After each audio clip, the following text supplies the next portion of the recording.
Les mantras énergétiques ont-ils la même valeur en énergie que le canal? Oui, mais l'objectif est différent. On utilise le canal dans le cas précis d'une démarche de guérison physique, alors que les mantras sont surtout pour les bienfaits psychologiques.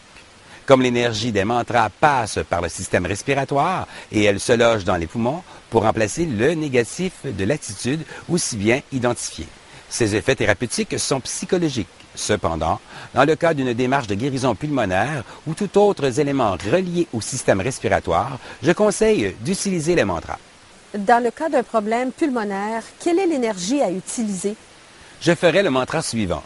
J'inspire de l'énergie destructrice des cellules infectées en visualisant des poussières dorées entrant dans vos narines. Gardez dans vos poumons le plus longtemps possible une énergie et concluez en expirant des cellules infectées par la bouche en visualisant des poussières grises. Un point capital, il faut faire les mantras à l'extérieur. Évitez de les faire dans la maison ou à l'intérieur de la voiture. Imaginons que vous expirez de la colère. Les personnes qui respireront l'énergie négative de la colère vivront sans aucune raison une colère intérieure qu'ils exprimeront. Il en est ainsi pour toutes les énergies négatives que vous expirez. L'extérieur est l'endroit idéal et le vent diluera les énergies négatives. On doit le faire souvent? Comme le canal énergétique, plus vous le ferez, plus vous serez guéri rapidement. Que faire dans le cas d'une bonne grippe? On peut se canaliser de l'énergie de vitamine C à profusion, jusqu'à une centaine de fois par jour.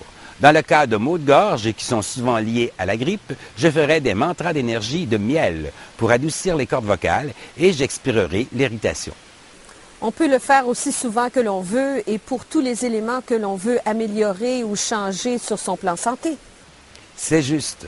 Pourquoi il n'y a pas la règle de 3 comme dans les formulations à l'univers? Avec le canal énergétique et les mantras, on se sert de l'énergie, on la prend. Alors qu'avec les formulations, on donne des ordres en douceur à l'univers afin qu'il intervienne dans une situation bien précise. En ce qui concerne la cause d'une maladie, j'ai en effet trouvé certains ouvrages. Je dois reconnaître que c'est impressionnant.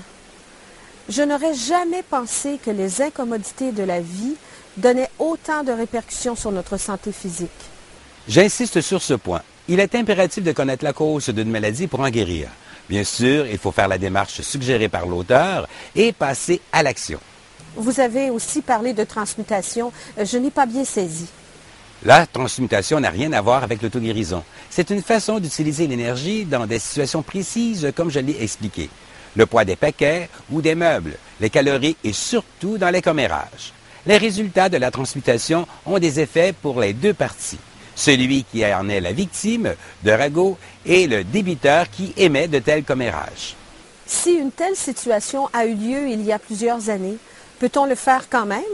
Si dans votre intérieur, vous vivez encore du ressentiment et de la colère vis-à-vis ces personnes, la transmutation vous redonnera la paix intérieure et annulera l'énergie négative émise par les propos diffamatoires.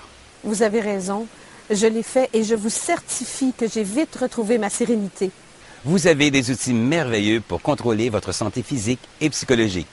L'être humain a été conçu pour vivre en santé, à l'exception de certains dont le plan karmique est programmé avec une santé plus précaire ou défaillante. Vivez en parfaite santé. Ciao!